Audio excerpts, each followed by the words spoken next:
Por mais que renda, piada. A situação atual do Rio de Janeiro não é boa. 3 estados estão passando por agruras na questão financeira: Rio Grande do Sul, Minas Gerais e Rio de Janeiro. Todos os 3 estão com atraso de pagamento do funcionalismo. Mas o caso do Rio é infinitamente mais grave. Por que é mais grave? O Rio de Janeiro teve no total 9 governadores desde 1982 eleitos. Desses 9 governadores, 2 estão mortos: Leonel Brizola e Marcelo Alencar. 3 estão nesse exato momento presos: Sérgio Cabral, Rosinha e Garotinho.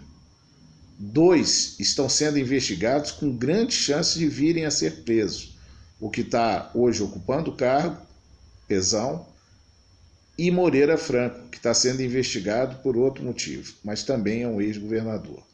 Além desses 7 nomes, ainda tem mais 2, que seriam o de Benedita da Silva e do Nilo Batista. Sobre esses 2 últimos, ao que se sabe, não tem nenhuma acusação recaindo sobre eles.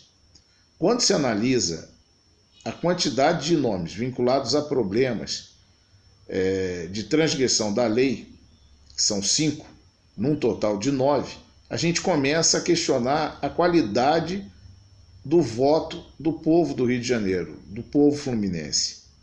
Para agravar e corroborar essa percepção, basta você ver a qualidade da composição atual da Alerj. A Assembleia Legislativa do Rio de Janeiro nunca teve lá grandes quadros, nunca tiveram pessoas de destaque ou que tenham feito carreiras políticas depois brilhantes. Ao contrário, sempre se pautou pela repetição. Tem nomes como o de Simão Cecim, que está lá há mais de 50 anos.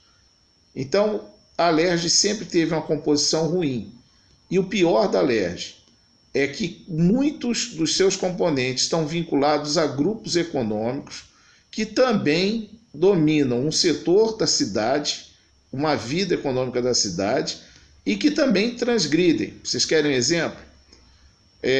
O setor de distribuição de periódicos, bancas de jornal, eles têm vários representantes na Alerj. Esse grupo é um monopólio. Ninguém consegue entrar no Rio de Janeiro e abrir uma banca de jornal. Esse setor é controlado por famílias de origem italiana que mandam nessa área há muitos anos. Coincidentemente, é o mesmo grupo que controla o mercado de peixe, de pescados do Rio de Janeiro. Também são todos de origem italiana. Se você for olhar a área de transporte coletivo, de transporte de passageiros na cidade, é pior ainda.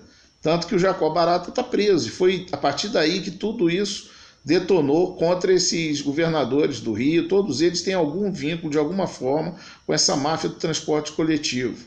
Outro setor mafioso é o chamado máfia corsa, que é a máfia encabeçada, o nome mais importante dela é do Chico Recarey, que domina casas noturnas, restaurantes, boates, saunas, motéis, hotéis, tudo isso está na mão desse grupo. E assim por diante, vários são esses grupos, e todos eles têm alguns nomes que fazem a representação de seus interesses junto à Assembleia Legislativa do Estado do Rio de Janeiro. Como se não bastasse isso, você de um tempo para cá passou a ter representantes também eleitos por 2 segmentos muito preocupantes: o narcotráfico e as milícias. Além do jogo do bicho, que a vida inteira teve político nas suas mãos. Um dos nomes mais antigos da Assembleia, de Simão Cecim, é irmão de Anísio Abrão Davi, que é bicheiro em Nilópolis e presidente emérito lá da Beija-Flor, a escola de samba multicampeã do Carnaval do Rio de Janeiro. É justamente sobre isso que eu queria falar.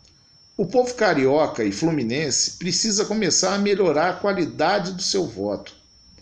Eu acredito que esses erros de escolha, eles são advindos muitas das vezes do chamado voto útil, onde você vota num candidato para que o outro não entre de jeito nenhum. Só que nessa daí você está trocando uma porcaria por outra porcaria. E para quê? Para quê? Por uma questão de ser um de esquerda ou de direita, mas os dois serem porcarias, qual é o ganho que tem? E o que é pior do estado do Rio de Janeiro, que é mais preocupante, mais indecente, é que o Rio de Janeiro nadou de braçada em verbas dos royalties do petróleo. Os municípios do Rio de Janeiro receberam muito mais dinheiro em dotação orçamentária do que era a sua necessidade real. E qual deles fez administrações que trouxessem benefícios permanentes, imutáveis ou que fossem de longo prazo? Quase nenhum. Eu tenho notícia que Quissamã fez uma boa administração e que fez melhorias e conseguiu subir o IDH. O resto continua a mesma coisa. Um caso como o de Caxias é preocupante. Caxias é um dos maiores orçamentos do estado do Rio de Janeiro e não sai daquela condição ruim de vida. O IDH em Caxias é horroroso. E lá dentro tem uma refinaria de petróleo gerando muito dinheiro. Muito dinheiro. Os nomes em Caxias se repetem e estão sempre ligados a dois grupos. E o que o povo ganha com isso? Nada. Nada. Qual é o benefício que o povo de Caxias tem? Nenhum. Para buscar emprego ainda tem que ir para a cidade do Rio de Janeiro. Quase 70% da mão de obra empregada, residente em Caxias, trabalha fora do município. Por quê? Por que Caxias não pode oferecer emprego? Por que Caxias não pode fixar o seu trabalhador lá mesmo no seu município? Falando do caso Caxias, falando do caso da cidade do Rio de Janeiro, falando do caso do estado do Rio de Janeiro, a gente vai recair sempre na questão da qualidade do voto que vem sendo exercido nesses lugares. É importante a gente começar a votar melhor. É importante, quando a gente não tiver candidato, não fazer escolha por outro só para encher uma cédula eletrônica. Isso não é bom. Escolher por escolher não é bom. Está aí a prova. O Rio de Janeiro está demonstrando exatamente isso que eu estou falando. Um abraço para vocês. Boas eleições de 2018.